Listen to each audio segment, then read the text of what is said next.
ইতিমধ্যে এনরোলমেন্টের কাজ শুরু হয়েছে। আমাদের বিশ্বাস যে জুলাই মাস থেকে আয়ুষ্মান ভারতের কার্ড আমরা দিতে পারবো এবং তার বেনিফিট গোটা ভারতবর্ষে আয়ুষ্মান ভারত কার্ড হোল্ডাররা পাবেন। আমরা আশা করছি যে স্বাস্থ্যসাথীর কার্ডের সঙ্গে যুক্ত এমন 6 কোটিরও বেশি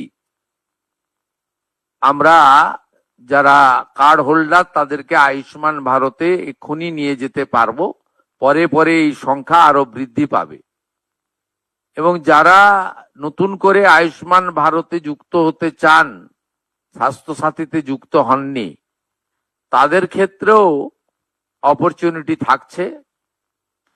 আমরা জুন মাসের প্রথম সপ্তাহের মধ্যে আয়ুষ্মান আরোগ্য মন্দিরের এগ্রিমেন্ট দিল্লিতে করার সিদ্ধান্ত নিয়েছি।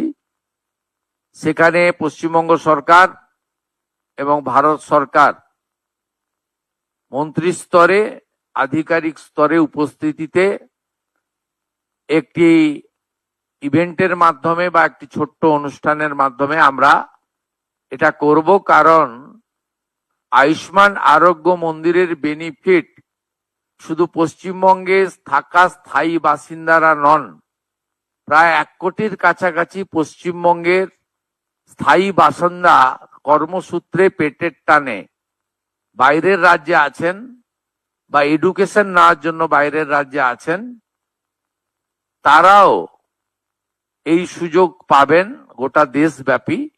সেই এগ্রিমেন্ট আমরা জুন মাসের প্রথম সপ্তাহে দিল্লিতে করার সিদ্ধান্ত নিয়েছি। আমাদের